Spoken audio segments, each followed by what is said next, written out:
Bom, boa noite a todos, bem-vindo ao nosso Happy Hour online. Eu sou o Paulo Henrique, coordenador do Branch Campinas, do PMI São Paulo. Posteriormente, eu vou colocar aí no chat todos os links das nossas redes sociais. Lembrando a todos aí, pedido a gentileza para deixar o microfone desligado e a câmera também. No seu Samir aí, claro que vai fazer a apresentação, para a gente ter um desempenho melhor aí durante a transmissão. Bom, o PMI Campinas, o Branch Campinas, nós temos várias frentes, desde eventos como esse de Happy Hour, normalmente eles são feitos em bares, mas no momento, devido à pandemia atual do Covid-19, nós estamos fazendo online. Além dele, a gente também tem eventos como o PM Talks, Double Shot, fazemos treinamentos também, e algumas outras iniciativas. Vocês podem acompanhar tanto o Branch Campinas, quanto os outros branches do estado de São Paulo, do Brasil, e o capítulo São Paulo também. Vou deixar todos os links aí nas mensagens. Se vocês forem tendo dúvidas, quiser colocar algum ponto para debate, também utilizem aí o chat, por favor. Se for algum ponto bastante relevante, a gente para aí o Samir para fazer a discussão. Caso contrário, eu vou fazendo a lista desses pontos para a gente discutir no final. Então, o Samir vai falar aí aproximadamente 1 hora, ele vai fazer a apresentação, e depois a gente abre para discussão. Acredito que é isso. Agradeço também aos outros voluntários do PMI, tanto do Branch Campinas, quanto dos outros branches que estão aí participando desse Happy Hour. Agradecendo também ao Samir por estar apresentando o tema, sempre estar conosco aí no PMI São Paulo, levando valor para a comunidade. Obrigado, Samir. Fique à vontade para iniciar. Boa noite a todos. Legal, legal. Obrigado, Paulo. Primeiramente, muito obrigado a você, obrigado pelo convite, né, pela abertura de receber aqui, né, a gente nessa noite, nesse Happy Hour aí virtual, sempre inovando, né, acho que é super importante. A gente vai falar muito disso hoje, né, de como, de fato, inovar em momentos, né, de crise, momentos de volatilidade. O Iron aí também bastante agradeço o convite e a oportunidade da gente bater um papo aqui hoje com vocês. Deixa eu compartilhar aqui já minha apresentação.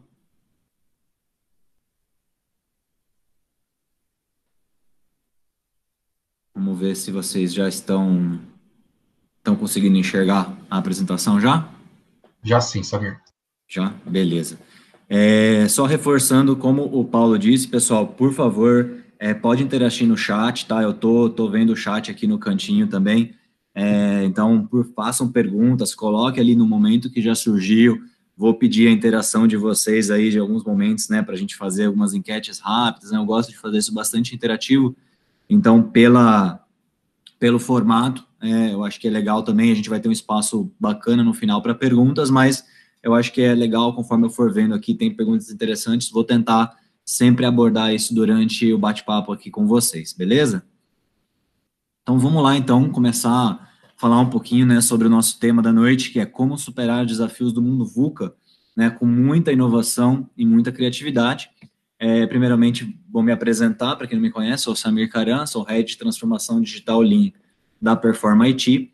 A Performa IT é uma empresa de soluções digitais Lean, já estabelecida em Campinas já há mais de 10 anos, atende aí grandes clientes, né, da região, do Brasil, e tem um objetivo de desenvolver soluções digitais Lean, né? Eu sou o Head da Torre de Lean, que de fato é o responsável pelo entendimento dos projetos, né? Por toda essa parte de design thinking, de metodologias, rodar os design sprints dos clientes e ajudar a gente a definir qual é o projeto certo, né? Qual é de fato a dor dos clientes. A gente vai ver hoje um pouco, né, desse método que a gente utiliza para que a gente passe de fato a bola mais arredondada aí para o time de digital, que é o time que vai desenvolver, né, de fato as soluções para os nossos clientes. Bom, pegando um pouco o gancho aí com transformação digital, né, minha área, nossa área de atuação é transformação digital, então o que isso tem a ver, de fato, né, com o mundo VUCA, o que é transformação digital para vocês? Né? Será que transformação digital, faço uma pergunta, que é simplesmente o uso de alta tecnologia? É mudar do mundo analógico para um mundo digital, né? Isso que é trabalhar com transformação digital. Será que é ter aí celular com tela que dobra, carro autônomo, realidade virtual, realidade aumentada, né? Será que só isso a gente está falando, só esses caras aí, né? Então, fazendo transformação digital no nosso mundo, né? Então, isso aí é exclusivo de Google, Amazon, né? Tesla, esses caras aí. E por que que só hoje, né, a gente vem falando disso? Então, transformação digital acontece porque agora a gente tem acesso a altas tecnologias, né? E no passado a gente não tinha tecnologia. Será que é só o avanço tecnológico que impulsionou essa área? Né? Eu vou dizer para vocês que não, né? Vou dar um exemplo aqui de uma empresa que está fazendo, por exemplo, transformação digital, entregando quitanda por assinatura, né? Então, a gente tem lá toda quarta-feira, você recebe na porta da sua casa 2 legumes, 3 frutas, um tempero lá, um cheiro verde, baseado no tamanho da sua família, no tamanho da sua cesta. Isso é transformação digital usando praticamente nada de tecnologia. Daria para fazer, né, com um bloquinho de papel e o telefone, né?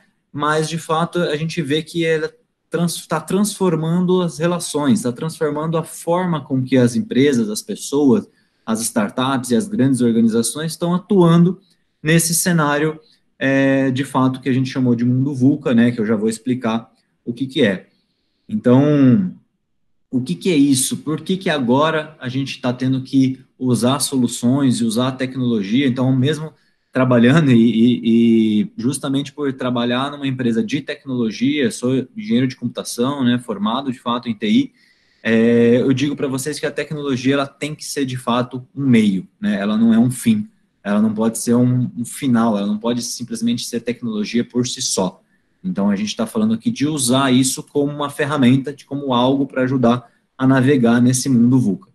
Então, o que é de fato esse mundo VUCA, né? Só para a gente alinhar com todos que estão aqui hoje, né? Do que a gente está falando? A gente está falando de um mundo que é volátil, incerto, complexo e ambíguo, né? Já trazendo isso para o idioma, né? Para o português. Vamos situar um pouquinho cada uma dessas palavras aí no contexto. Volátil, né, significa que as coisas mudam, se alteram numa velocidade incrível. O mundo parece que escorre de fato nas nossas mãos. Então, pensa que você está ali numa grande organização, né, dominando o mercado, olha para o lado, pisca, de repente apareceu uma startup que não existia poucas semanas atrás e hoje passa a valer 1 bilhão, né, um famoso unicórnio. Isso vem surgindo em uma velocidade cada vez maior, né? Coisas que a gente fala que antigamente para você alcançar um volume muito grande de usuários, né, desde a época da TV, o rádio, demoraram 50 anos, 30 anos para atingir milhões e milhões de usuários. E hoje um aplicativo que a gente lança atinge o mesmo gama de usuários em poucas horas, em máximo poucos dias, né? Então essa volatilidade é uma característica do mundo que a gente vive, assim como a incerteza e a complexidade. A incerteza, de fato, são as previsões que a gente não consegue acertar. Nem o cara mais especialista, né, de mercado financeiro conseguiria de perto prever o que iria acontecer em janeiro, prever o que iria acontecer aí em fevereiro, março, né, com o mercado financeiro, enfim. É muito difícil de ter previsibilidade nesse mundo que a gente está navegando aí. De fato, a gente parece que está navegando, né, com um maremoto. A complexidade tem muito a ver com a quantidade de informações que a gente tem rodando por aí, né? Hoje, uma quantidade de informações que é gerada a cada 2 dias, a gente gera a mesma quantidade de dados no mundo que foram gerados do início da civilização até o ano de 2003, a cada 2 dias, né? Então, olhem a complexidade que a gente navega, ou seja, o tanto de informação que a gente tem. Informação não falta, pelo contrário, né, sobra, e aí torna-se muito mais complexo a gente prever as inter-relações e as condições que a gente tem para navegar. E a ambiguidade tem muito a ver também com essa sopa de letrinhas que a gente vive, né, tanto palavra VUCA, transformação, BI, Big Data, Machine Learning, VR, então tudo isso torna-se um pouco até ambíguo se você não tem clareza, se você não tem um entendimento, e torna mais difícil também você navegar e comunicar no mundo onde uma palavra tem N significados em alguns momentos. Então, a gente tem um conceito aqui que eu trago para vocês, né, esse conceito do VUCA, ele já é bastante, já tem alguns anos, né, algumas décadas, na verdade, no exército americano. Harvard vem usando isso mais recentemente, né, no mundo corporativo, mas é um mundo, de fato, do ambiente militar, né, ele surgiu, o termo, no ambiente militar americano, e é bem mais ou menos como a gente está navegando hoje no dia a dia das empresas, né, parece que a gente está numa guerra, né, ainda mais agora, né, nesse período aí de quarentena, né, que todo mundo está, a gente está realmente num período, num cenário quase que militar.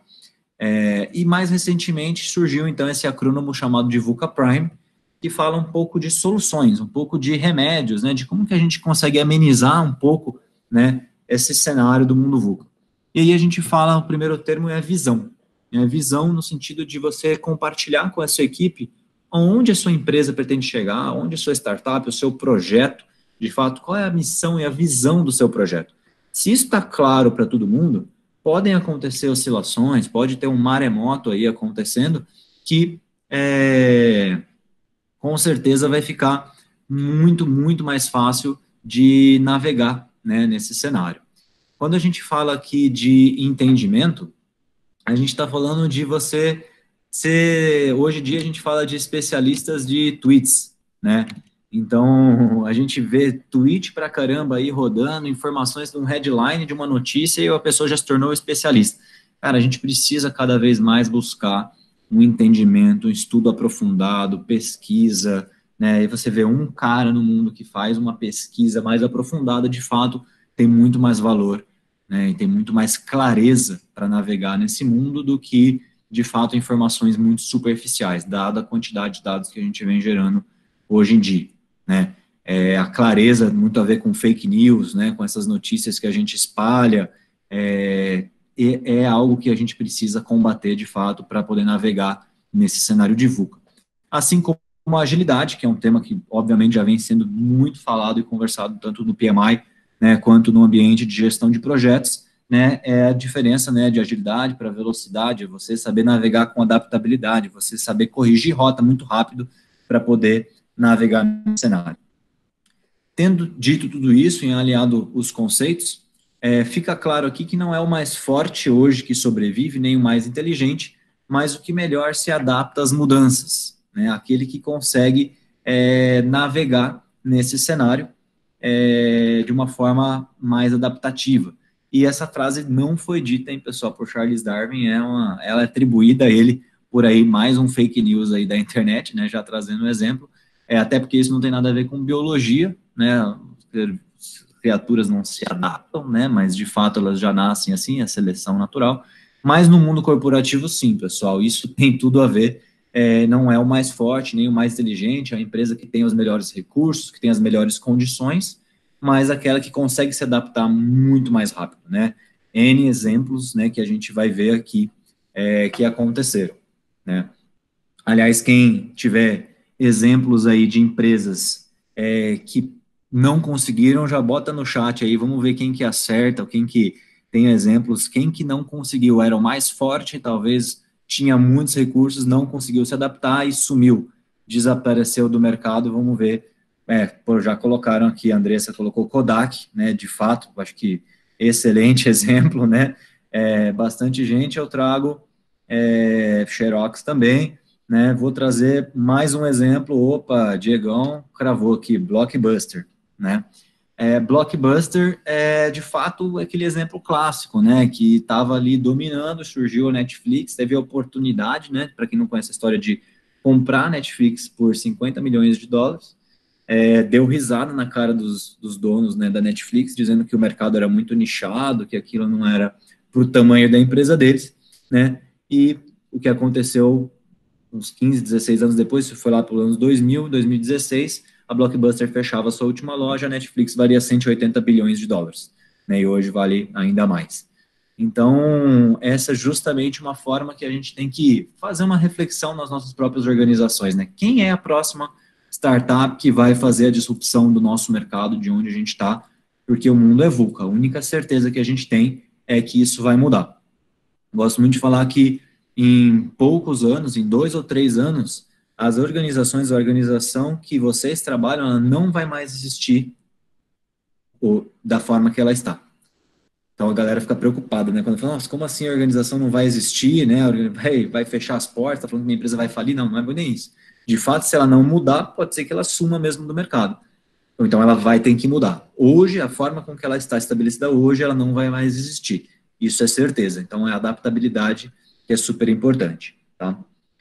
Bom, para a gente então superar os desafios do mundo VUCA, né? Lembrando aqui do título, né? Do tema desse bate-papo, é com inovação e com criatividade. Então, para isso, eu queria contextualizar um pouquinho antes para vocês o que é inovação, tá? O que será que é inovação?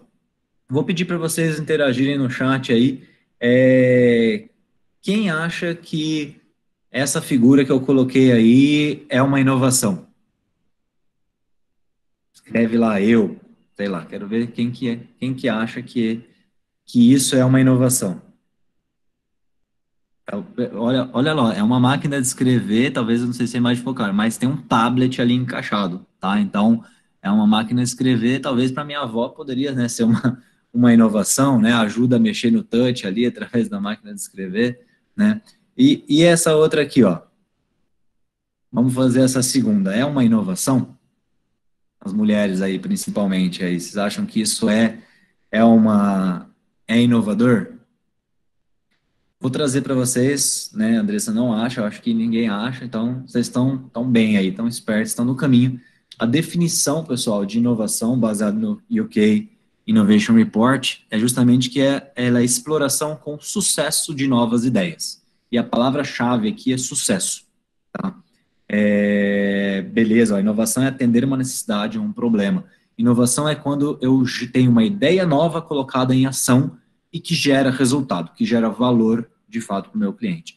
Aqueles dois exemplos anteriores podem ser invenções, tá? Mas não são inovações. Então, aqui fica o exemplo entre invenção e inovação. Fazer algo diferente que piora minha entrega, piora o valor agregado do meu cliente, aumenta o meu custo e não gera, de fato, resultado para minha empresa, não pode ser considerada uma inovação. Isso, de fato, é algo que você inventou, mas não tem resultado, tá? Então, esse carinha aí na foto, a malinha dele tá cheia de dinheiro, a cara dele, como ele tá feliz, isso que é importante, né? O valor agregado, o sucesso gerado aqui, tudo bem? Maravilha. Bom, então como é que eu faço para incentivar a inovação na minha empresa? Né, eu preciso, beleza, ser inovador, eu vou trazer alguns hacks, né? Não tem um botão que eu aperto e falo a partir de agora sou inovador, não adianta o CEO, o presidente da empresa, mandar um e-mail, falar assim, ó, galera, a partir de segunda-feira, todo mundo aqui vai inovar, eu vou criar uma área de inovação, pode ser uma iniciativa, a gente pode falar um pouquinho disso também no bate-papo depois no final, tem umas visões bastante controversas, mas de fato não tem um botão, né? Tem algumas mudanças super importantes, algumas dicas que a gente traz aqui para incentivar essa inovação, para a gente poder navegar nesse cenário VUCA que a gente já contextualizou. A primeira delas, obviamente, é ser rápido e ágil, né? E a gente traz aqui a diferença, né, de uma lancha para o transatlântico, né? Aquela famosa exemplo de que apareceu um iceberg ali no meio, quem que consegue desviar mais rápido, né? Com certeza é a lancha. E o transatlântico vai ter dificuldades aí, talvez não consiga. Talvez venha a afundar. Pô, Samir, e na minha organização? Pô, minha empresa tem milhares e milhares de funcionários, atuo numa multinacional, eu não consigo pegar meu transatlântico e transformar ele numa lancha. Talvez não, mas será que você não poderia destacar pequenas lanchas aí, salva-vidas, né, do seu transatlântico, os famosos squads, né, que a gente chama, e esses pequenos grupos terem uma autonomia já de trabalho e consigam navegar de uma forma mais ágil? Né, consigam navegar de uma forma mais adaptativa do que todo o resto da organização. Então, talvez essas pequenas lanchas que a gente destaca, elas conseguem testar, iterar, experimentar novos caminhos, e aí sim eles podem já ir guiando, né, como o transatlântico, em qual é o futuro e qual é a nova direção, onde todas as squads estão tendo testes, né, tentativa e erro, não vai por aqui, não vai por aqui, mas aqui foi um caminho que foi encontrado, e isso pode ajudar a guiar a organização. É uma analogia que eu faço, acho que fica bastante claro, né, que mesmo não sendo uma startup, mesmo não sendo uma lancha, você consegue, com autonomia e principalmente agilidade, incentivar esses pequenos testes e enxergar o percurso que a sua organização poderia fazer. Tudo bem? Uma segunda dica que para mim é matadora é a questão de não ter medo de errar. E mais do que não ter medo de errar, é celebrar os erros. Não vou falar incentivar, mas vou falar de celebrar e de não punir os erros, pessoal.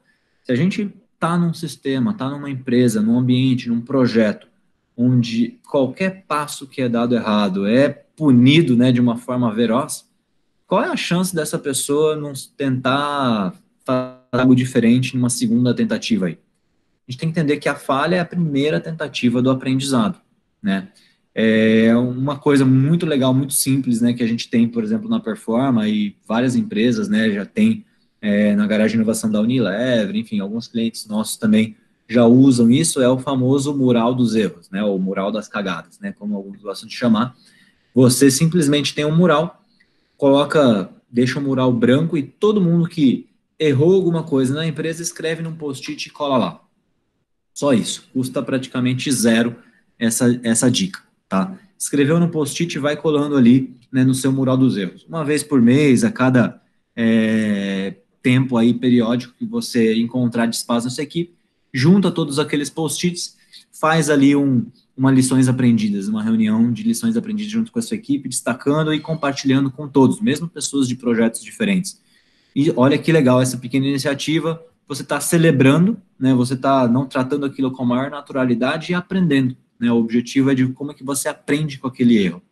Um grande exemplo é a própria invenção do post-it, né, que é usado no mural, ele foi descoberto a partir de um erro, né, de uma cola que não colava, um cara que estava procurando uma cola, ao invés de simplesmente desistir e esconder o erro dele, ele foi lá e registrou aquilo numa patente, num local de registro, de fato, de fórmulas da empresa. O outro inventor que estava procurando aquilo que não colava, ele acabou encontrando e usou aquilo para criar um produto de sucesso. Então, não tenha medo de errar e compartilhe, pessoal, os erros. Não guarde isso só para você. E aí você também, óbvio, como gestor, você não pode punir uma primeira forma, tem que entender como é que a gente celebra esses erros, tá? Aqui o Celso está perguntando, acho que é bem pertinente também, se tem algum painel digital. Sim, eu estou usando uma ferramenta chamada Mural, o próprio nome é mural.co. É muito legal, tá? Muito legal. Ela está agora disponível por 90 dias por conta do Covid, né? Por conta da quarentena, mas também tem um custo bem acessível. Dá para usar outras ferramentas que vocês já tenham, né, como o próprio Trello, qualquer área de Kanban, que você consiga ali simplesmente colocando post-its virtuais. Então, essa ferramenta é muito legal e várias outras aí, o Paulo, obrigado por compartilhar o link, dá para você utilizar. O maior desafio aqui, de fato, é como é que você encoraja as pessoas a compartilhar, beleza? Bom, terceiro hack aqui é ter as pessoas certas no lugar certo, né? Então, não somente ter talentos, né, na sua empresa. Então, você vai falar assim, não, minha empresa só é inovadora se eu contratar um monte de talentos, gênios. Beleza, mas não adianta nada você contratar um gênio e dar um monte de tarefa operacional para ele, entupir aquele cara de tarefa operacional e colocar ele numa célula de trabalho totalmente centralizadora, né, onde o cara tem que fazer tudo sozinho, num ambiente de pouca colaboração, de pouca criação. Então, as pessoas, de fato, têm que trabalhar num ambiente que a gente fala que a palavra-chave é colaboração, né, ou seja, com tempo e com momentos para trocar ideias, né, para co-criar, para co-construir. Então, eu gosto muito de falar que a inovação, ela não está inteira na cabeça de uma única pessoa, ela está um pedacinho na cabeça de cada um. E quando você teve uma boa ideia, mas aquela ideia matadora, provavelmente você teve no máximo metade daquela ideia. Você precisa encontrar a pessoa, as pessoas que complementam a sua ideia, que tem a outra metade da sua ideia, para você combinar e de fato formar uma ideia inovadora, né? Todos os pontos de vista de TI, de marketing, de comercial, enfim, juntar realmente os pontos de vista diferentes e combinar isso e co-criar.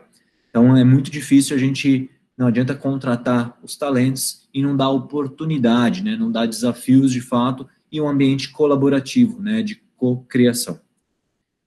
A quarta dica aqui, pessoal, acompanhar as tendências de mercado. É sensacional e é fundamental a gente não se isolar, né, num quartinho branco aí, trancado. Não, vou fazer aqui yoga, meditação para ser um cara inovador agora.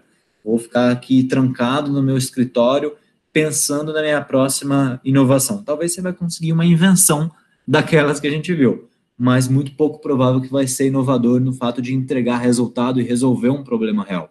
Tá? Acompanhar as tendências e é muito fácil acompanhar o que está acontecendo lá fora, né? Muito comumente as inovações, a gente tem muita coisa que é acontecendo lá que depois acaba vindo para o Brasil, tá? E acompanhar o que está acontecendo na sua concorrência e fazer melhor, tá, pessoal? Então, muitas vezes é você procurar aquilo que o mercado está procurando. E quando a gente fala de mercado, vou trazer a quinta e última dica aqui, para mim uma das mais importantes, a gente comentou um pouquinho já, dela é não inventar problemas. Resolve os problemas, né? Se você está fazendo uma invenção ou algo que não resolve o problema de ninguém, você está inventando um problema novo, né? O contrário disso, você tem que entender qual é a dor do seu cliente, qual é a dor, né, que você está de fato resolvendo. E uma forma de você entender onde tem os problemas é olhar o seu extrato bancário. Não é para você chorar, ver a última linha, não, sair chorando, tá, do saldo, mas é para você olhar o extrato, onde você gasta o seu dinheiro. Porque se você está, de fato, gastando o seu dinheiro ali, é porque ali tem oportunidade. Ali você tem espaço, né, que você já está colocando no seu capital, provavelmente muitas outras pessoas também estão. Então, você tem oportunidade de como é que você faz aquilo, entrega aquele produto, entrega aquele serviço de uma forma melhor, de uma forma mais eficiente, de uma forma mais inteligente, mais conveniente para o seu cliente. Então, é uma dica super prática, super simples, né, de tentar entender onde estão as dores reais e comece por você, comece pelos seus gastos, da sua empresa, da sua família, e aí sim você vai atacar, né, tô falando de uma empresa, então beleza, olha o DRE da empresa. É o primeiro ponto para você trabalhar a inovação. Beleza? A gente vai falar de avaliação mais para frente, tá, Thiago? Guarda essa perguntinha aí, depois você me lembra aí se eu não lembrar como é que eu avalio a ideia, tá? Bom, como é que, então, gente, isso deve custar muito caro, né? Pô, você está falando, Samir, de inovação tal, será que isso não vai, só grandes empresas, grandes corporações com verbas enormes vão poder atuar nesse ambiente inovador? E eu digo para vocês que não, que o que custa caro é fazer aquilo que não precisava, né? Então, pesquisa aqui do Chaos Report mostra que mais de metade das funcionalidades de software tipicamente produzidas no mundo não são utilizadas. Pesquisa, olha pense vocês no software que vocês utilizam, faz uma pesquisa mental, quantos por cento das ferramentas que você usa no dia a dia, de fato você usa de uma forma frequente? Um Excel da vida, ou num ERP, um grande sistema, um grande ERP, um sistema comercial de mercado. Se você for um power user, que a gente chama, um usuário muito bom, você vai usar 20%, 30% no máximo, né? Por que isso acontece? Isso acontece porque muitas vezes a gente foca no que é possível e não no que é necessário, né? Principalmente quem é de tecnologia, acontece em qualquer mercado, em qualquer indústria, né? Mas a gente que é de TI escuta essa pergunta sempre, né? Fala assim, Samir, pô, você é de TI e tal. Cara, pensei num negócio aqui, assim, assim, assado, dá para fazer tal coisa?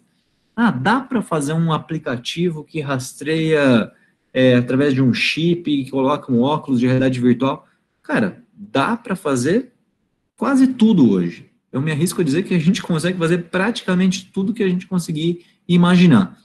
Outro dia a gente estava conversando na Performance, nos últimos 10 anos a gente não conseguiu lembrar de um desafio tecnológico que a gente não conseguiu resolver, né?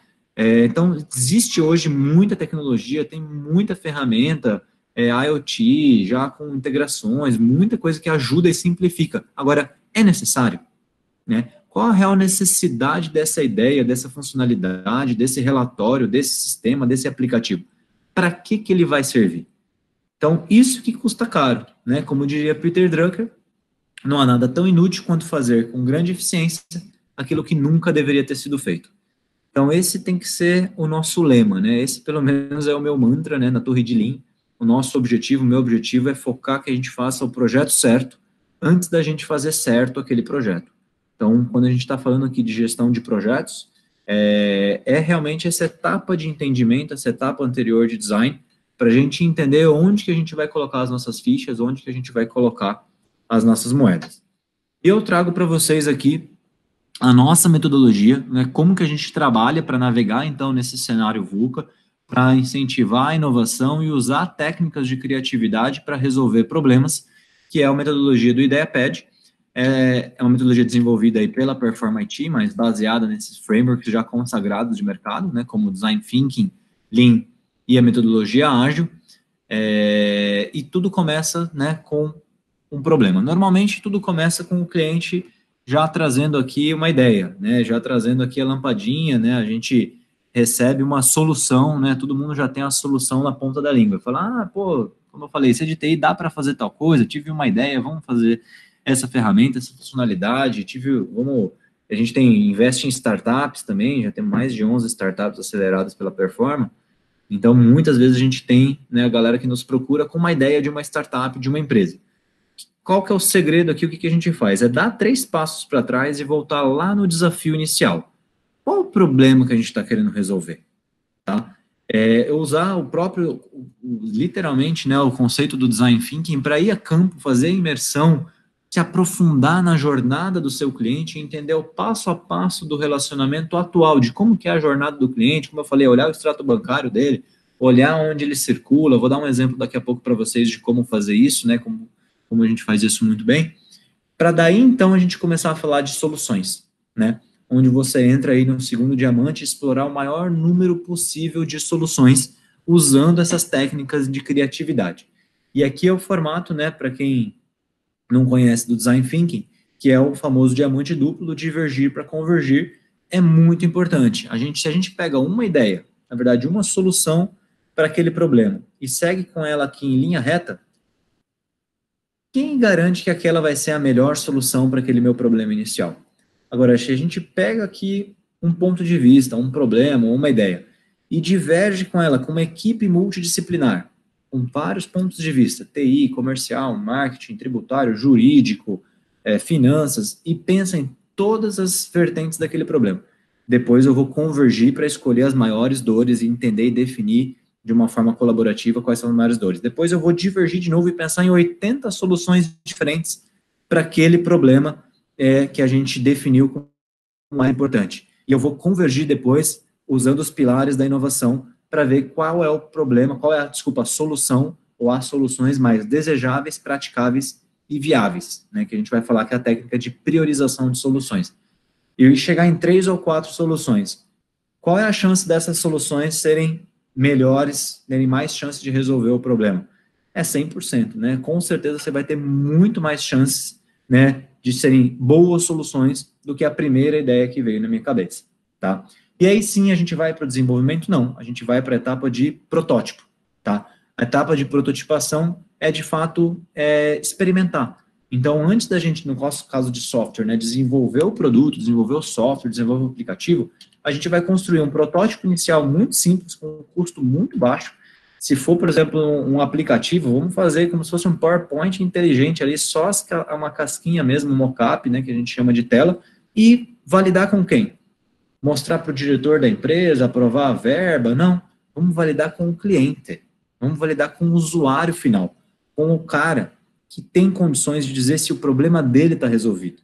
Então, esse é um grande erro que muitas vezes a gente comete, né, e vejo várias organizações, de fato, cometerem, é construir tudo muito dentro da caixinha. E o que a gente fala aqui, para você, de fato, entender e usar o Design Thinking corretamente, é você ir atrás do seu cliente, cola no seu cliente e entende se você está resolvendo a dor dele. E aí o protótipo tem que ser validado primeiro pelo usuário final, pelo cliente, pelo cara que vai usar aquilo. E aí, se ele validou a dor dele, você vai construir, sim, uma análise de viabilidade, de custo, benefício, e aprovar isso dentro da sua empresa para você ver se isso para de pé, seja uma startup, seja um projeto próprio seu, pessoal, seja um projeto numa grande organização, né? O processo ele é o mesmo, pessoal. E aí, sim, a gente entra no ciclo de desenvolvimento, né? Usando aqui o Lean Startup, a metodologia ágil, de construção, medição e aprendizado, né, o famoso Build, Measure, Learn. E a palavra-chave que eu queria destacar para vocês aqui é medição, para a gente entender se a gente está melhorando cada vez mais, tá? Não adianta nada eu entregar simplesmente um produto e falar, tá aqui, entreguei o produto, recebi o dinheiro, tá legal. Isso não resolve o problema. Qual é a métrica de sucesso para a gente saber se a gente está resolvendo aquela dor inicial do cliente? Qual que era o problema dele? Era tempo? Era deslocamento? Né? Era número de cliques que ele estava fazendo? Então, a gente tem que definir uma métrica e aí perseverar ou pivotar. Se eu percebi que eu não estou atingindo aquela métrica de sucesso, eu tenho que mudar o meu protótipo, voltar para campo, talvez eu não fiz a pesquisa direito. Então, esse é o big picture aqui, pessoal. Essa é a forma que a gente constrói aqui, de fato, uma ideia, né, e navega nesse cenário. Por que eu falo aqui do mundo VUCA, né, e esse cenário de Build, Measure, Learn, ele tem tudo a ver com a questão de começar pequeno, né, de um MVP. Eu vou entrar em alguns exemplos agora, tá, de ferramentas que navegam nesse processo.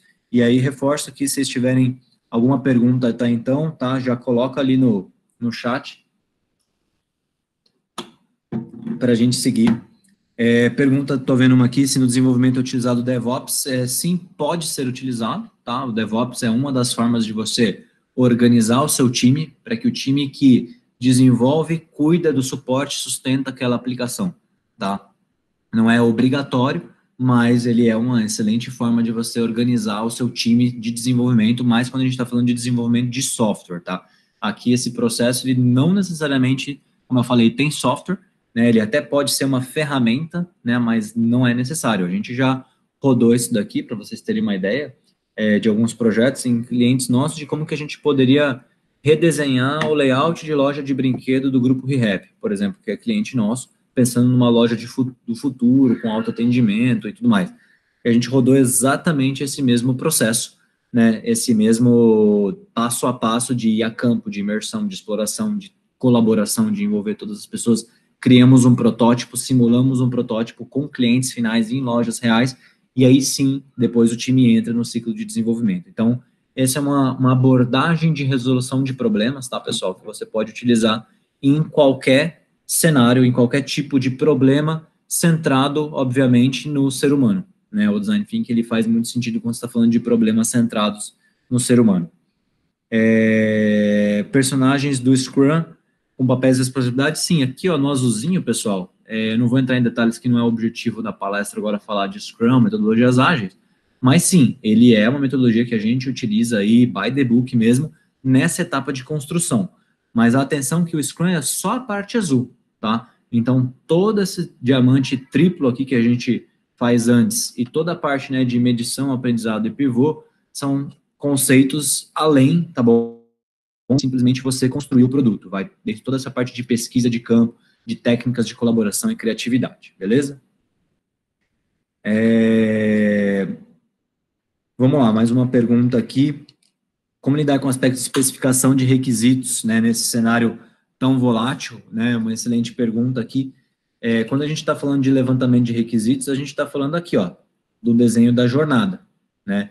Essa jornada, a gente, só para vocês entenderem, normalmente quando a gente faz um sprint design, esses diamante triplo aqui, cada sprint de design, ou seja, um processo de design, ele tem que gerar backlog, ele tem que gerar valor, né, entendimento, detalhamento, ideias, né, e soluções para alguns sprints de desenvolvimento, para 6 a 8 sprints de desenvolvimento, tá? Então, a etapa de refinamento, ela vai entrar no Agile mesmo, tá? Ela vai entrar nessa etapa do Scrum, que é a cerimônia do grooming, tá? Que a gente faz dentro do Scrum, não está representado aqui. Então, pós, quando você já entendeu qual é a solução, né, macro, você já prototipou, validou, e aí é uma etapa de escrita um pouco mais refinamento que a gente usa as user stories, né? Isso é algo mais dentro do Scrum, tá bom? Perfeito, Celso. Acho que essa ordem lógica que você colocou aí é isso mesmo, tá? Design Thinking, Lean e metodologia ágil, tá? E a última pergunta aqui no ciclo do tempo, obviamente depende bastante, mas a gente utiliza, aqui, Rafa, o Design Sprint. Então, a gente faz esse processo do vermelho aqui em uma semana. O Design Sprint é um processo de ideação, definição, exploração e validação de ideias em 4 ou 5 dias, mais ou menos, e depois a gente fala mais uma semana, 10 dias para desenvolver o protótipo. Então, entre 15 e 20 dias a gente faz todo esse processo desse diamante triplo, para daí sim eu ter a solução definida e começar a falar de desenvolvimento, tá? Vamos aqui, pessoal, seguir, eu vou deixar as últimas perguntas aqui para o final, a gente tem bastante tempo para falar, queria dar um pouco mais aqui de insights para vocês, tá, de ferramentas, mas podem continuar colocando as perguntas aí no chat, tá? Então, vou dar um exemplo aqui na etapa de imersão de um case muito legal, tá? E antes do case, na verdade, vou trazer essa frase que se vocês querem que vocês levem alguma coisa do dia de hoje, seria essa frase, tá? Apaixone-se pelo problema, não pela solução. Eu tô cansado de ver muita gente, principalmente quando eu comentei, chega pessoal, tive uma ideia, uma startup, tive uma ideia, você já está apaixonado pela solução, tá? Olha que louco. A gente, como ser humano, a gente se apaixona muito fácil. E quem já se apaixonou sabe que quando você está apaixonado, você fica meio cego, né? Você não enxerga defeito, você não enxerga mais nada, você aceita qualquer coisa. Então, se é para se apaixonar pelo pessoal, apaixone-se pelo problema, tá? E não pela solução. Por quê? Porque a solução ela vai mudar, né? Acabei de dizer que o próprio mundo VUCA, ele vai mudando. Então, gastei um maior tempão, escrevi um requisito, desenhei um relatório e agora está mudando. Sim, talvez ele mude, porque aquele momento do seu cliente não era mais o mesmo, surgiu um concorrente que pensou em algo melhor, veio aqui o Covid, a quarentena mudou completamente os requisitos, e isso vai acontecer, isso é um fato. Agora, o que a gente não pode abandonar é o problema que a gente quer resolver. Vou dar um exemplo, né, de um cara que é especialista nisso, né, na verdade, o Clayton Christensen escritor do livro, né, do Innovator's Dilemma. Quem não conheceu, quem não leu o livro, sugiro que leia, que é muito bom, né, de fato, né, falar de inovação, não falar dele é muito difícil, e aí eu trago assim um resumo, uma frase que resume para mim muito bem o livro, que você não tem que entender o que o cliente quer, você tem que fazer produtos que eles precisam, tá? Como diria Henry Ford, se ele perguntasse para as pessoas o que elas gostariam, elas pediriam cavalos mais rápidos, né? O próprio Steve Jobs, ninguém pediu o iPhone para o Steve Jobs. Ninguém chegou para ele e falou, eu queria um celular sem tecla. E se ele tivesse feito pesquisa e perguntado, ninguém ia falar também, tá? Então, o que o Clayton diz aqui é que você tem que entender os produtos que as pessoas precisam, ou seja, os serviços, as soluções, que de fato vai resolver o problema daquele cara, mas não necessariamente ele sabe o que é aquilo. Vou dar um exemplo. Vamos pegar aqui um case que ele conta no livro, né, do McDonald's, que o McDonald's precisava vender mais milkshake, tá? Então, estavam tentando, como é que eu vendo mais milkshake, e aí, pessoal, vocês estão vendo a apresentação aí? Tem um bugzinho aqui no meu. Sim. A apresentação saiu, alguém colocou, você tem que voltar, o Samir, por favor. Então, foi o que eu percebi aqui. Deixa eu fazer de novo aqui, só um segundo.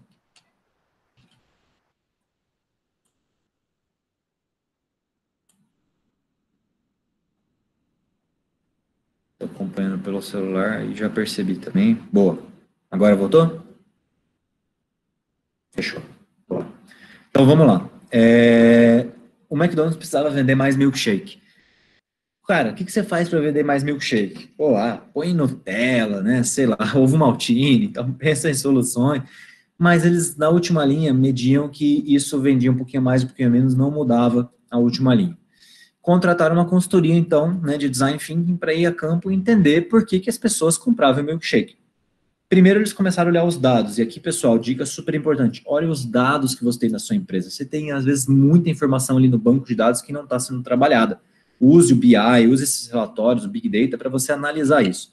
O que eles perceberam? Isso nos Estados Unidos, tá? Eles perceberam que mais da metade das pessoas que compravam milkshake por volta das 8 horas da manhã, compravam só o milkshake, mais nada, e não consumiam ele no local, levavam o produto embora. Olha que curioso, né? 8 horas da manhã, só o milkshake levava embora. Nossa, o que esses caras estavam fazendo? O McDonald's foi lá, agora a campo, olhou os dados, percebeu o horário e foi lá entrevistar essas pessoas naquele horário, na loja, fisicamente, o que elas estavam fazendo, onde que elas estavam indo, né? O que ele percebeu? Que dessas 50% que compravam nesse horário, boa parte delas, a maioria delas, o que ela queria? Ela não queria um milkshake. Ela queria algo prático, não muito quente, fácil de tomar com uma mão só que ele pudesse tomar no café da manhã, indo dirigindo até o trabalho. Olha que louco. E que desse uma sustância para ele, para segurar ali até a fome, até a hora do almoço, tá? Então, eles entenderam o que a pessoa precisava, ou seja, qual era o job to be done, né, que ele fala, qual é a tarefa que a pessoa estava precisando cumprir. E aí, o que eles fizeram? Remodelaram primeiro o cardápio, né, colocaram milkshakes mais espesso, com frutas, com outros sabores, e toda a campanha de marketing, né, como essa daí, colocaram a foto do cara tomando milkshake no carro ali e tal, indo até o trabalho, se locomovendo com uma mão só, de uma forma prática, que não derrame, não chegue sujo. Resumo da ópera, aumentou 30% a venda, né? Então, cara, entender o que o cliente precisa, né, é fundamental. Ele não vai pedir, não adiantava perguntar para as pessoas, falar assim, o que você quer no milkshake? O cara, eu queria milkshake tal sabor, isso não vai mudar nada. Agora, quando eles entenderam o que de fato estava levando as pessoas a comprar milkshake, que ele conseguiu resolver o problema do cliente, que talvez não fosse milkshake, poderia ser alguma outra coisa, poderia ser um donut, poderia ser um lanche, poderia ser outra forma. Então, realmente entenderam o que o cliente estava precisando, tá? Então, essa é uma dica de ferramenta super importante, né, dessa etapa de imersão. E aí a gente resume esse entendimento numa ferramenta extremamente importante que a gente utiliza em todos os nossos projetos, que é a jornada do cliente. A jornada do cliente nada mais é do que uma representação visual do passo a passo do relacionamento do seu cliente com o seu produto, no antes, durante e depois. E aqui, pessoal, é super importante o antes, durante e o depois, justamente para a gente não focar só no momento da compra. Então, se o McDonald's tivesse olhado só o pessoal na loja enquanto estivesse comprando milkshake, ele não ia descobrir aquilo nunca. Como ele olhou depois, ele olhou para onde ele estava levando aquele produto, como que ele estava consumindo, usando isso depois, ele teve aquele insight e percebeu o que precisava mudar. Tá? Então, é uma ferramenta super importante que descreve não só o passo a passo, como as ações, os sentimentos, as dores dos usuários a cada momento. E se você tiver um buraco na sua jornada, você pode ter, por exemplo, um website maravilhoso. Se você tem um buraco na sua jornada omnichannel, por exemplo, que não leva seu cliente para engajar com você numa loja, no mundo físico, o que vai acontecer? Você pode ter uma funcionalidade muito boa aqui de atendimento dentro da loja, mas seu cliente não está chegando lá. Ou seja, você vai desengajar durante a jornada, você vai perder muito cliente no seu funil. Então, é uma ferramenta muito importante. E aqui trago algumas dicas também da etapa de exploração, né? Já que a gente está falando de criatividade, eu trago essa frase de Einstein, que a imaginação é mais importante que conhecimento. Conhecimento é limitado a tudo o que sabemos, enquanto a imaginação abraça o mundo inteiro, estimulando o progresso, dando luz à evolução. Então, não basta a gente, quando você estuda e lê um livro, você conhece o que está escrito naquele livro. E agora, quando você vai criar algo, quando você vai desenvolver uma coisa do zero, sua imaginação, sua criatividade, ela é infinita, tá? Então, isso é algo que eu falo, se você vai escrever uma história, você vai escrever um livro, você pode escrever aquilo de infinitas formas diferentes, cada vez mudando um trecho, mudando uma palavra, então você, de fato, consegue criar muito mais do que você consegue absorver, tá? Então, normalmente, a gente utiliza, as empresas utilizam aqui o famoso brainstorm, né, tempestade de ideias, não pode falar não pode julgar, né, não descartar ideias absurdas, e eu utilizo uma técnica, né, que é derivada do brainstorm, né, que eu acho que, para mim, sana algumas questões de enviesamento que o brainstorm traz, que é o brainwriting. A gente faz, ou seja, um brainstorm escrito, dá para fazer no mural virtual também, e dá para fazer usando post-it. A gente faz da seguinte forma, pega uma folha, cola 3 post-its, escreve ali 3 ideias, cada um dos 6, 7 membros da equipe ali do grupo, e você tem 5 minutos. Depois você roda essa folha, você vai receber uma folha com 3 ideias e vai escrever mais 3 ideias. Você pode complementar uma ideia, combinar 2 ideias ou escrever 3 novas ideias, tanto faz. Mais 5 minutos, roda a folha de novo, você vai receber uma folha com 6 ideias. Você vai ler as 6 ideias, vai se inspirar e vai poder complementar aquelas ideias, combinar as ideias ou escrever outras 3. Ao final da rodada, pessoal, em 30 minutos você gerou mais de 108 ideias. Olha que maluco, em 30 minutos você gerou mais de 100 ideias. E eu já vi brainstorm que roda, às vezes, mais de hora e a gente fica remoendo, discutindo 1 ou 2 ou 3 assuntos. O método é muito bom para quem já utilizou e já participou. De fato, ele já participei de projetos que a mesma equipe, as mesmas pessoas estavam há 1 ano e meio discutindo o projeto, a gente rodou um brainwriting e surgiu ideia nova. Ou seja, há 1 ano e meio, como é que ninguém tinha pensado naquilo, né? De fato, você começa o assunto, você já enviesa a mente. Como por você fazer aquilo de uma forma escrita, todo mundo pensa em paralelo e um não enviesa o outro, você vai tomando notícia em partes. É muito poderosa, sugiro que vão atrás, procurem, busquem e tentem usar essa ferramenta que é muito boa. Tá? Vão atrás do Brainwright, ele é muito legal mesmo. Uma outra técnica aqui, o agrupar. Né? O agrupar é o famoso exemplo do surgimento da cola bastão, onde você está com um problema, você não consegue resolver aquele problema, e você vai tentando colar aquele problema, agrupar ele com tudo que você vê na sua frente. Então, o inventor da cola bastão, ele estava querendo, né, uma cola que não escorresse. Como é que ele ia agrupar, fazer aquela cola de uma forma que não escorresse? Não conseguia pensar no trabalho, foi para casa, tomou um banho, tinha um jantar com a esposa, e aí, olhando para tudo, buscando uma forma, na hora que a esposa falou, só um minutinho que eu estou me arrumando, vou passar um batom, ela virou ali o batom, eureka, né? Na hora ele já linkou o batom com a cola, virou a cola bastão. Então, tentem olhar de fato o ambiente que o seu cliente vive e agrupar a sua solução, fazer ela colar com algo que ele já tem contato, que ele já tem familiaridade. Isso é uma técnica também que ajuda bastante você pensar numa solução criativa e inovadora. E aqui é um outro exercício que eu falo do inexistente, né? Inexistente se a gente retira algo fundamental do seu serviço, né, do seu produto, como que aquilo funciona. Vou fazer uma enquete rápida aqui com vocês, vou pedir para vocês escreverem aqui no chat, uma coisa que vocês acham fundamental ter num restaurante. Imagina que a gente vai abrir um restaurante, e aí a gente precisa de algo que seja fundamental, que não pode faltar num restaurante. O que vocês têm certeza aí, coloquem aí o que vocês acham que não pode faltar. Não pode faltar prato, não pode faltar bom atendimento, não pode faltar bebida, não pode faltar garfo, cardápio, legal. Imagina que você pega, então, alguma dessas coisas, né? Por exemplo, não pode faltar talher, não pode faltar, cara, pensa num restaurante sem talher, não pode faltar iluminação. Pô, outro dia eu vi aquele restaurante que é às cegas, né? Que a galera fez totalmente inovador para você sentir o sabor da comida. Essa foto mesmo aí, ela tá falando de um restaurante sem mesa e sem garçom, né? E é algo que você consegue gerar usando, né, essa técnica do inexistente. Ou seja, você pensa em solução, não pode faltar garçom, cozinheiro. Eu já fui uma vez num restaurante coreano que você tinha lá a grelha no meio da mesa e você mesmo cozinhava a sua própria comida.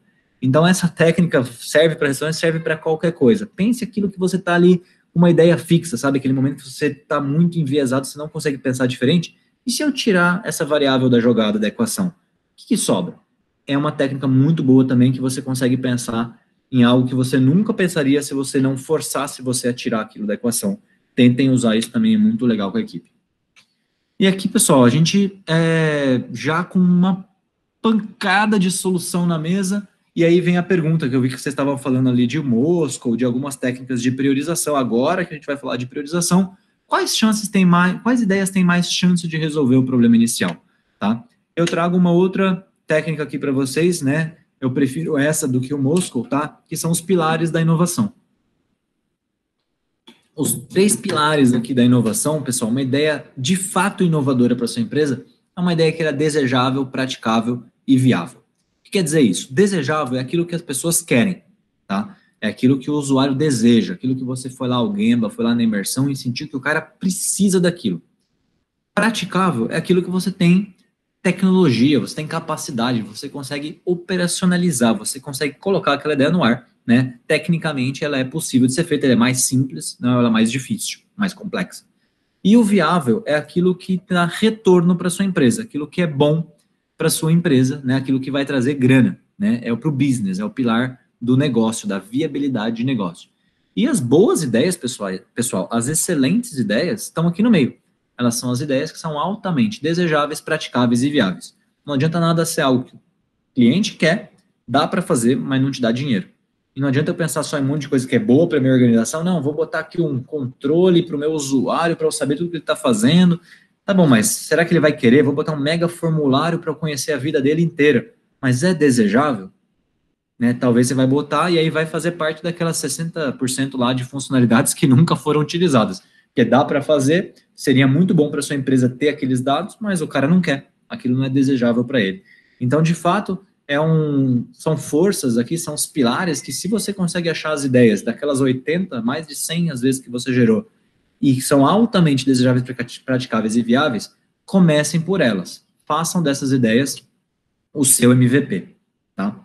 E aqui, pegando um gancho no que é o MVP é a versão mais simples do seu produto, né? Ainda mais nesse cenário VUCA, pessoal, que a gente vive, que a gente já falou, não dá para eu gastar uma fortuna, ou todo o meu dinheiro, todo o meu budget em um tiro só, em um one shot, né? Cara, eu tenho X mil reais para estar nesse projeto. Não, essa é a melhor solução, gasta tudo nisso aqui. Cara, se tiver errado, acabou o projeto. Né? A gente já conhece startup, né, case, que infelizmente, no passado, fez exatamente isso. O cara tinha uma verba, tinha uma ideia, ficou preso naquela ideia, não seguiu nada daquilo que a gente está falando, era um case de um colega, foi lá, lançou o produto, na hora que ele foi fazer o primeiro teste em campo, desenvolveu o software, era para um cliente lá na Europa, ele foi conversar com o cara, falou assim, putz, mas você pensou nisso, naquilo? Não. Teve que fazer o pivô. O que acontece? Não tinha mais verba, fechou a empresa. Então, para que isso não aconteça, pense na versão mais simples primeiro do seu produto. Então, o que resolve o mesmo dor desse cortador de grama, isso aqui é um cortador de grama, tá, pessoal? Para quem não conhece, deve ter até porta-cerveja aí, né, já que é happy hour, né, para ele poder cortar a grama aí. A versão mais simples dele seria, por exemplo, isso daí, um tesourão. Depois você vai evoluindo. Se você viu que, de fato, isso corta a grama, legal, mas eu preciso otimizar, você vai evoluindo o seu produto. Porque vai que você nem queria ter grama no quintal. Você foi lá, comprou aquele monstrengo e você percebeu que nem era grama que o seu cliente queria.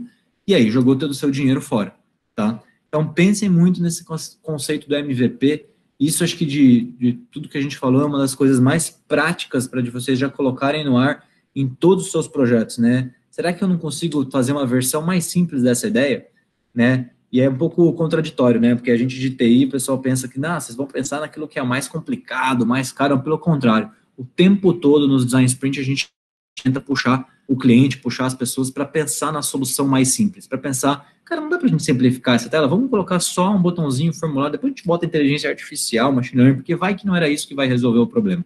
Então, esse conceito é fundamental, pessoal, do MVP.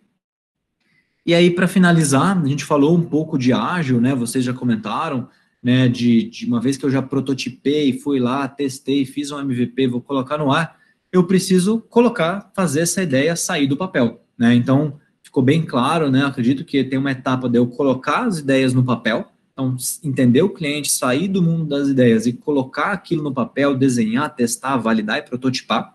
E aí, eu tenho uma etapa de tirar aquilo do papel depois. Para tirar do papel, né?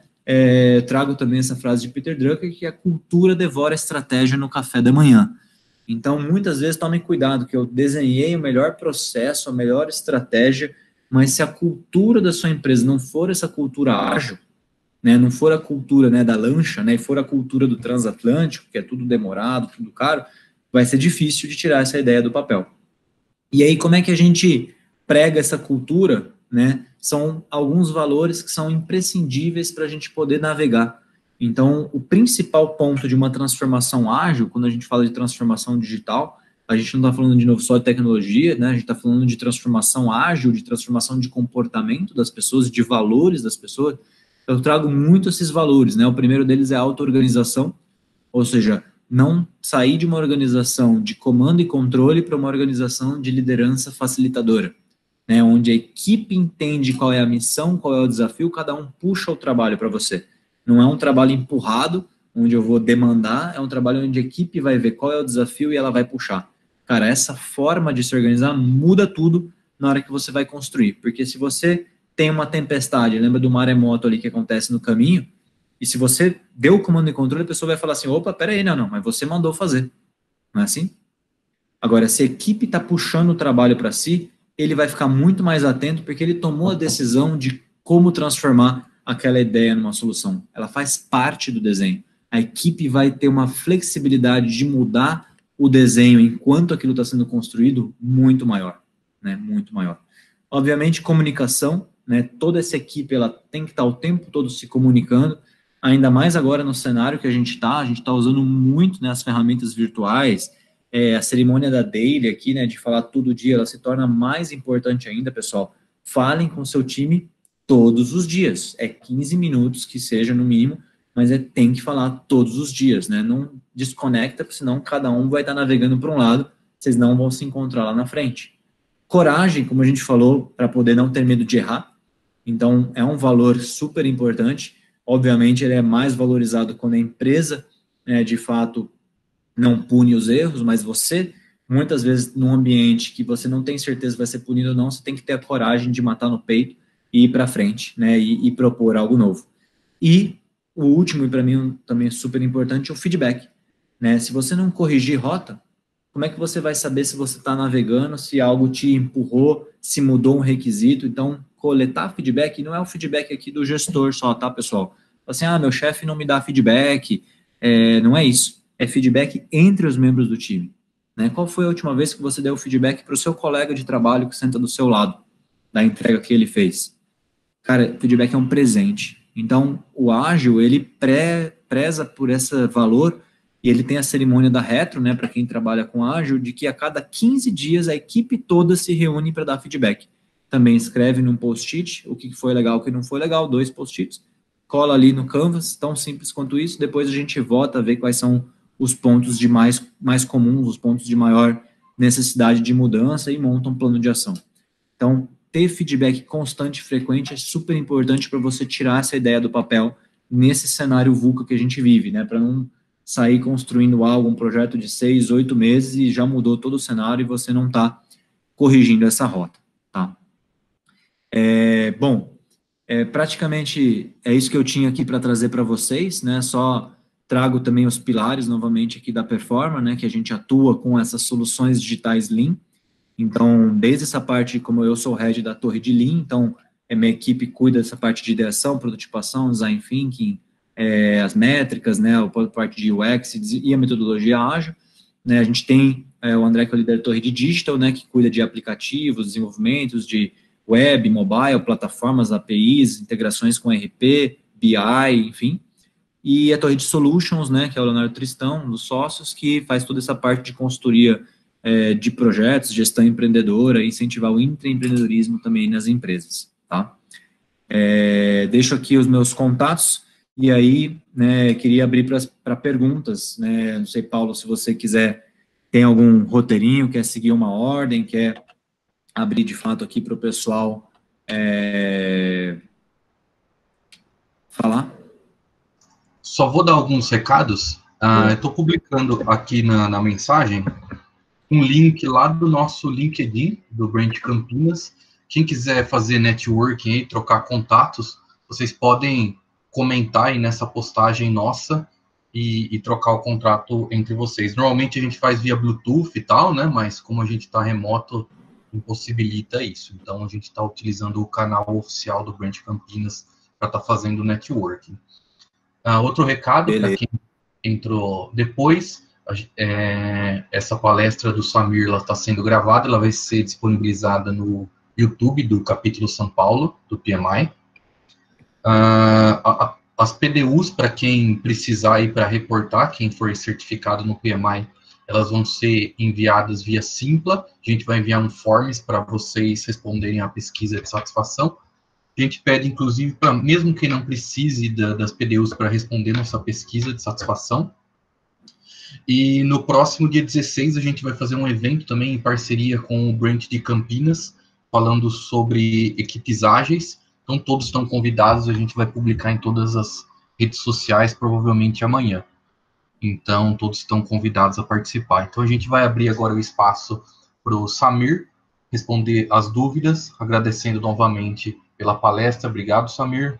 Sempre bem-vindo ao PMI São Paulo e ao Brand Campinas. Show, eu que agradeço. Vou pegar algumas aqui, então, o pessoal postou, tá? E aí, pessoal, fiquem à vontade também para a gente bater um papo, se quiser replicar aí quem fez a pergunta também, falar, não tem problema não, tá? Fique bem informal aqui, só para a gente organizar, vou tentar seguir as que já estão no chat, tá? O Thiago perguntou aqui se tem alguma dica ou case de sucesso para transformar uma equipe tradicional em uma equipe ágil. É difícil mudar a cultura de uma equipe ou de uma empresa. Thiago, sem dúvida, né? Por isso que eu coloquei que a cultura devora a estratégia no café da manhã, né? Então, você pode pensar na melhor estratégia de desenho de processo. Se a equipe não tiver aculturada, de fato, com aqueles valores que eu coloquei para você, tá? De auto-organização, coragem, comunicação e feedback, aquilo lá é o primeiro começo para você, de fato, sentir, tá? Quando a gente fala de transformação ágil no geral de uma empresa, é muito mais difícil, tá? A sugestão que eu dou é sempre comece pequeno, tá? Comece pela, cara, menor equipe que você tiver. Case de sucesso, não preciso nem falar, o Magazine Luiza Labs, né? Lá eles começaram com, cara, 2 pessoas na sala de massagem, para quem já assistiu, né, a palestra do Fatala ou do Henrique, né, do pessoal de lá, eles contam bem bacana essa história, e escondidinho da empresa, porque de fato é uma empresa muito tradicional. O que fez os CEOs, os executivos, os caras mudarem de opinião? Cara, eles começaram a entregar valor, começaram a entregar resultado, tá? Então, você tiver uma equipe muito pequena, um squad que você já consiga treinar e ficar em cima com um agile coach, alguém obviamente experiente que saiba quais os preceitos, os princípios, acompanhando de perto ali e fazer essa equipe entregar resultados para sua empresa de uma forma frequente, todo mundo vai começar a chamar a atenção, e isso foi crescendo. Hoje eles têm 1.200 pessoas, né, só na parte do Luiza Labs, só na parte de tecnologia, né, então esse é um dos maiores cases, tem vários outros, mas comece pequeno, tá, e aos poucos você vai perceber, sua organização vai perceber que o valor está sendo entregue, e a questão aqui é a frequência de entrega de valor. Você não vai ficar meses para entregar algo, o próprio Ágil disse que tem que entregar por sprints, então você vai entregar algo mais frequente, tá? Beleza? Respondi? Pegar aqui, Paim, pô, legal, boa pergunta aqui, se o momento Corona acelerou a transformação digital, na sua opinião, né, na minha opinião, e como diminuir o gap dos pequenos negócios do mundo digital. Cara, eu acredito que sim, né, sem dúvida, né, aquele velho meme, né, que circulou aí, cara, de quem mais incentivou a transformação digital na sua empresa, né, o CEO, CIO, gerente TI ou o Covid, cara, foi o Covid. A gente vem sentindo isso sim, né, nos nossos clientes. Obviamente tem mercados que deram uma freada, né, deram uma segurada pela incerteza, mas tem vários clientes que nos procuraram justamente para acelerar outros projetos, principalmente aqueles que estavam, né, às vezes um pouco parados ali. Muita gente que eu vi conversando, alunos também, indo atrás de e-commerce, para quem não tinha e-commerce, né, de soluções de delivery, ou seja, a palavra-chave aqui é flexibilização, né? Então, quem não tinha muita flexibilidade, quem não era aquele cara que era o que melhor se adapta às mudanças, está precisando se reinventar. Quem já estava num cenário já de adaptabilidade, já estava com uma flexibilidade maior de canais, uma flexibilidade maior de operações, é um cara que está sofrendo menos. Então, não precisa ser uma grande empresa para mim, pode ser o cara do bar, pode ser o cara da quitanda, né, que eu dei de exemplo. Então, o cara que já estava fazendo aquele serviço é muito mais antigo do que o Covid. Então, ele já tinha percebido, tinha tido a sacada de que as relações de trabalho já estavam diferentes. Então, ele precisou se reinventar e provavelmente esse cara não deve estar nem sentindo com o Covid, ele já prestava esse serviço. Agora, pensa um cara que ele estava ali, né, acostumado com o beabá, poderia ser o mais forte, pode ser o maior distribuidor alimentício, não precisa ser o carinha da esquina, mas se ele não tinha essa visão de adaptabilidade, uma forma rápida de se adaptar, provavelmente ele vai sofrer, né? Não sei se era isso, se quiser complementar alguma coisa aí também, Paim, fica à vontade aí, tá? Beleza. Mais alguma pergunta aqui, pessoal? Ah, tem mais uma aqui. Como fica a gestão de custos, né, nesse contexto atual? Muito boa pergunta aqui do Matias. Contratos com clientes geralmente limitam ou detalham muito as entregas esperadas. Matias, de fato você precisa ter aquele fator da coragem também para você aplicar o ágil num projeto quando você está numa relação cliente-fornecedor, né? O que a gente fala aqui e fica muito evidente para os nossos clientes, o custo, beleza, ele pode ser fixo, tá? O tempo, normalmente, ele é fixo. Então, o cliente tem um deadline, cara, eu preciso entregar essa solução no final do segundo quartil. O verba que eu tenho é fixa, ninguém tem custo verba infinita, isso não existe, né, em nenhuma organização. Porém, a variável que é flexibilizável, né, no ágil, e nesse contexto VUCA, como a gente mesmo já falou que a gente não sabe o que quer, o cliente não sabe o que quer, a gente não sabe o que precisa, é o escopo. Então, na restrição tripla de projeto, né, que a gente conhece muito bem nas metodologias tradicionais, a ponto-chave aqui é a gente entender que o escopo é variável. O custo é fixo, o prazo é fixo, a qualidade ela é fixa. A gente não tem uma forma de flexibilizar a qualidade. Isso não existe. Não adianta eu entregar um software com o escopo completo para o cliente e a qualidade não ser aquelas coisas. E a gente sabe que muitas vezes numa metodologia mais tradicional, o que infelizmente acaba acontecendo, chega no final do projeto, está acabando o tempo, está acabando o budget, eu não posso deixar de entregar tudo, e aí eu acabo fazendo algumas entregas com qualidade inferior à desejável. Então, é um exemplo grosseiro aqui, fazendo uma analogia, seria você mudar para uma casa com lustre de cristal, porém com a parede toda mal pintada, né? Não faz sentido. Então, será que se sua verba é limitada e o tempo é limitado, o ágil preza por o quê? Comece pelo que é mais importante, comece pelo MVP, pela parede, pelo reboco, assim, você vai entregando aquilo de uma forma incremental, e aí você vai definindo junto com o cliente aquilo que ele quer, né? Então, você vai definindo, por exemplo, no caso de software, muito mais fácil quais as funcionalidades mais importantes. Quando chegar no final do tempo, no final do budget, qual é a certeza? A certeza é que você entregou aquilo que era maior valor para ele. Talvez você não entregou todo aquele escopo inicial, mas isso é muito bom, porque se você alguma coisa caiu do caminhão, talvez era alguma coisa que não era tão importante assim. Que a priorização, ela não é feita só uma vez, né? Aqueles pilares, pessoal, que eu comentei para vocês, eles são revistos a cada sprint, tá? Então, a cada entrega, cada 2 ou 3 semanas aí, de acordo com o tamanho da sprint, você tem que rever aquela prioridade, que pode ter mudado alguma coisa no cenário, no concorrente, ou, né, uma mudança, né, social que a gente está vivendo agora, e tem um item que estava lá embaixo despriorizado, ele passa a ser o primeiro. Então, a certeza é que você vai estar sempre trabalhando no que é mais valor para o cliente, mas o escopo, ele é iterativo, tá bom? Vamos ver se tem mais alguma pergunta aqui. Se tem algum case ágil em construção civil. Eduardo, boa pergunta, cara. Acabei não focando muito em ágil, né, mas no Scrum, que não é o tema aqui da palestra, mas sim, na verdade, assim, a gente tem que entender que isso não é uma bala de prata, né? O ágil, ele faz sentido quando a gente está falando de que tipo de projeto, que tipo de problema. São soluções, primeiro, né, inovadoras. A gente está falando de um cenário de inovação, a gente está falando de um cenário onde eu posso construir e entregar aquilo de uma forma frequente. Então, no caso da construção civil, cara, não faz sentido, né? Em alguns casos, por exemplo, eu vou construir um prédio. Então eu vou fazer um prédio até o 4º andar, vou fazer de um jeito, aí do 5º andar para frente, eu falei, pô, vou botar uma varanda gourmet, que o concorrente lançou um prédio com varanda gourmet, eu mudo o projeto. Então, existem alguns cenários quando o projeto ele é muito conhecido, não é uma tecnologia nova, ou seja, eu já sei como fazer e eu já sei o que fazer, eu não preciso usar, né, o ágil, porque já está muito claro o que tem que ser feito e como tem que ser feito. Ou seja, não tem nada muito inovador, tá?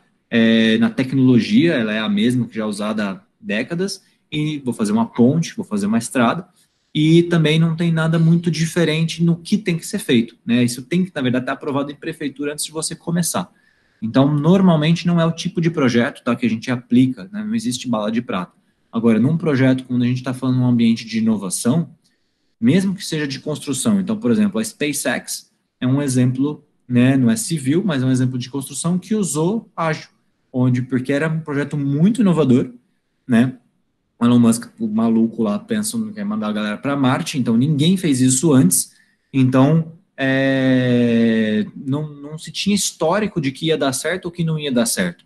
Por isso era muito importante esse método iterativo, tá, pessoal? Então, um método de você fazer pequenos testes, então ele começou com MVP, depois ele aplicou de novo, depois ele aplicou de novo, e aí ele conseguiu chegar numa solução, né, usando de fato esse método iterativo, tá? Vi que o pessoal quer compartilhar, alguém quer compartilhar um outro exemplo, fiquem à vontade aí, por favor. Deixa a Ana compartilhar esse case da construção civil. Bora, claro. Olá, Fala aí, Ana. pessoal, tudo bem? Estão me ouvindo bem? Tô ouvindo, sim. Tá, então tá. Parabéns, Samira, aí pela palestra, muito boa. Obrigado. Eu tenho um case numa empresa de arquitetura e urbanismo, só que o produto final deles não é a obra em si, é o projeto aprovado pela prefeitura, que é o que você falou aí. Uhum, Então, uhum. nós colocamos dentro do ágil advogados, aprovadores, arquitetos, engenheiros, todos juntos ali, para a gente fazer pequenas entregas para a empresa, porque é muito importante, porque eles trabalham com parcerias, né, com terreneiros, com donos dos terrenos lá, e para eles o mais importante não é nem a obra do urbanismo lá mesmo, é o aceite da prefeitura, é a chancela lá. E para isso tem que estar um monte de coisa pronta. Então, nessa etapa inteira, a gente conseguiu aplicar ágil, fazer sprints, com participação, inclusive, do pessoal da obra. Então, foi muito legal, um case de bastante sucesso, envolvendo bastante gente aí. Que legal, excelente. É bem assim, essa etapa, né, que você comentou, do tipo do projeto, né? Então, de fato, é algo que você sabia o que queria no final? Não. O cliente não sabe, né, qual é o melhor projeto, né? Então, de fato, quando você não sabe o que quer, é uma ferramenta muito boa para você, dessa forma iterativa, né, de construção, medição e aprendizado, você chegar naquilo que você quer, né? Então, acho que para essa etapa de pré-projeto, de design, é fenomenal aí o exemplo, 100% aplicável.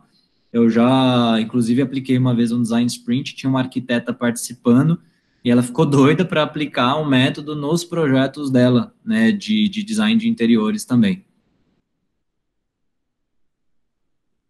Legal, obrigado pelo compartilhamento. Mais alguma pergunta aí, pessoal?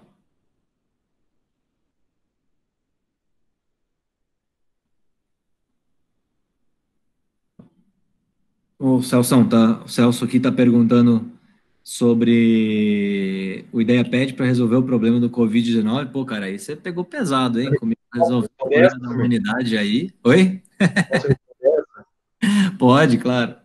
Então, a fase inicial da vacina, de pesquisas e tudo mais, talvez a gente poderia até implementar alguma coisa do IdeaPad. Porém, tem uma fase de testes que é em humanos, animais e humanos, posteriormente, que é muito específica, né?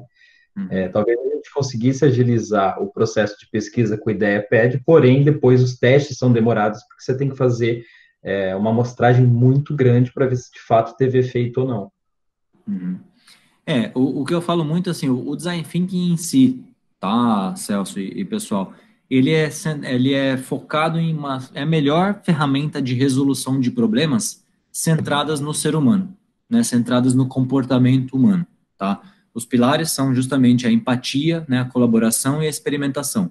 Então, de tudo que a gente falou aqui, tentei levar essas três palavras. A empatia é quando você entende o outro lado, né, quando você entende a dor do seu cliente, do seu usuário. Colaboração, dei N exemplos, né, de técnicas colaborativas, né, como brainwriting, todas as outras que a gente faz em equipe, não fazer isolado no seu canto. E a experimentação é o processo de tentativa e erro. Então, todas as vezes que você conseguir usar o pulo do gato aqui, pessoal, para vocês, é justamente assim, talvez você não consiga seguir um processo exatamente igual para todos os projetos. Isso a gente usa para desenvolvimento de software, tá? Agora, se você estiver usando os pilares, cara, você já tem uma boa chance de estar usando um excelente método de resolução de problemas também. Ou seja, com certeza o cara que vai descobrir a vacina é muito mais eficiente se ele trabalhar de uma forma colaborativa, integrando todos os resultados de todos os laboratórios do mundo que estão pesquisando aquilo, do que cada um olhando só os seus dados, né? E a experimentação também, né? É muito baseado em tentativa e erro também. Então, se você pensar nos pilares que estão por trás disso, os pilares são os mesmos. Pode ser que o processo, obviamente, você tem que adaptar muito pela natureza do projeto. Não é um projeto centrado no humano, é um projeto muito técnico, né? Um projeto de biologia, ou um projeto, por exemplo, vou consertar uma máquina que quebrou. Não tem como eu fazer, né, a entrevista com a máquina para perguntar, mas o conceito ele é o mesmo, né? De ir ao Gemba, de entender qual é o problema, de definir, de pensar de uma forma colaborativa em várias soluções e convergir para a melhor solução. Tudo bem? Ficou claro? E aí, acho que tem tempo para mais uma perguntinha só, né? Para a gente não estourar o tempo. Alguém falou que tinha pergunta do... Ah, tem uma de home office aqui, estou procurando. Estamos em home office faz umas 3 semanas e o time sente falta da hora do café, da hora do almoço, bate-papo, que aproxima as pessoas. Isso é um risco de ser 100% digital, na sua opinião? Cara, a gente tem feito exatamente essas horas aí em equipe, né? De fato, o pessoal sente muita falta. A gente tem feito até, às vezes, hora do café remoto. Galera, abre uma sala do Google Meet, quem quiser entrar aí, trocar uma ideia. Happy Hour. A gente está fazendo esse, obviamente, né, mais focado em conteúdo, mas a gente faz uns também, já fiz com colegas só para tomar cerveja. De fato, tem esse risco, mas um exemplo que eu queria comentar, que eu rodei já na semana passada, e vou começar um segundo amanhã. A gente está rodando todo esse processo de design sprint virtual, usando essa ferramenta que eu compartilhei com vocês, né, super quente aí, que é o do Mural. A gente está rodando todo esse processo, ela tem os templates com as ferramentas, né, com a jornada do cliente, os pilares, o canvas de priorização, post-its virtuais. Então, realmente, a gente tem que se reinventar, cara, nessas horas em que a gente precisa usar, de fato, a criatividade para poder usar a criatividade, né? Então, a gente teve que mudar esse processo também, que normalmente era feito de uma forma presencial, né, tete a tete, e a gente teve bastante sucesso, cara. O feedback da semana passada do sprint foi muito bom. Vou falar para você até que várias ferramentas a gente está perigando, a gente vai usar isso mesmo quando acabe a quarentena, tá? Porque ela ganhou uma praticidade, por exemplo, ficava escrevendo em post-it, depois a gente tinha que passar tudo a limpo, né? Cara, agora já está tudo digitalizado, acabou o design sprint, é um botão exportar em PDF, está pronto a documentação do projeto. Então, é um trade-off e a gente tem que saber, de fato, manter essa proximidade, né? A distância não impede a colaboração, tá? A gente consegue sim aplicar todas essas técnicas de colaboração, mesmo do brainwriting que eu dei. Eu fiz um 100% virtual, usando os post-its virtuais, usando essa ferramenta aí que eu indiquei para vocês. Tem outras, tá, pessoal? Tem o Miro, tem algumas outras ferramentas aí também, tem bastante de whiteboard colaborativo, né? De formas de você... o mais importante é ouvir as pessoas e atuar em conjunto, tá? Eu acho que era isso, a gente deu o tempo aí também, né, previsto aí de vocês. No mais, queria agradecer aí mais uma vez o PMI pelo convite, Iron, Paulo e toda a equipe aí. Foi um prazer estar com vocês aí, trocar um pouquinho de ideia, de experiência nesse momento. Esperamos em breve estar nos happy hours presencialmente aí com todos vocês, para a gente brindar aí fisicamente também. Mike agradece, Samir. Acho que você é um parceirão nosso aí já há um tempinho, né? Participou do SIGP também. A ideia do da nova gestão aí do Brand de Campinas é modificar um pouco o happy hour, trazer um conceito de mais participação para quem está lá presente, né? E acho que, diante das adversidades, acho que esse primeiro encontro remoto foi excelente. A gente conseguiu... Só um minuto. A gente conseguiu agregar valor novamente para a comunidade. Eu acho que isso é muito legal nesse momento, porque a gente fica buscando alternativas, né? E com o que você apresentou hoje, a gente teve insights, né? Acho que grande parte aí vai ter insights para aplicar no seu dia a dia. Então, assim, agradeço imensamente a disposição do seu tempo, de conteúdo, e passar a bola para o Paulo aí para finalizar. Um abraço a todos, obrigado novamente. Beleza, vou deixar meus contatos aí também, pessoal, compartilhar de novo a última tela que acabou não ficando. Quem quiser adicionar lá no LinkedIn, mandar uma mensagem, trocar alguma ideia de projeto, alguma dúvida também pós, fiquem à vontade, fico à disposição. Bom, novamente, obrigado, Samir, pela presença virtual, né, pela apresentação aí para toda a comunidade, pela parceria aí com o PMI. Já respondendo a pergunta, isso vai ficar disponível, sim, a gente vai disponibilizar no canal oficial do YouTube. Como vocês podem ver aqui, não sei se estão no dispositivo móvel ou em computador, enfim, A gente está com uma tagzinha aí de ao vivo e gravando, ela vai ser disponibilizada no YouTube, então vocês vão poder assistir aí posteriormente. Lembrando que o envio das PDUs será pelo Simpla, e no próximo dia 16 nós vamos fazer também um encontro junto com o Brent de Ribeirão, falando sobre equipes ágeis. Então, estão todos convidados aí a participar. Agradeço a participação de todos. Obrigado, excelente evento. Legal, obrigado. Obrigadão, boa noite para vocês. Um grande abraço. Uma postagem lá no LinkedIn para vocês trocarem o contato. Também o Samir, daqui a pouco, ele comenta lá, vocês podem pegar o contato dele lá. Obrigado a todos. Valeu, galera. Um abraço. Tchau, tchau.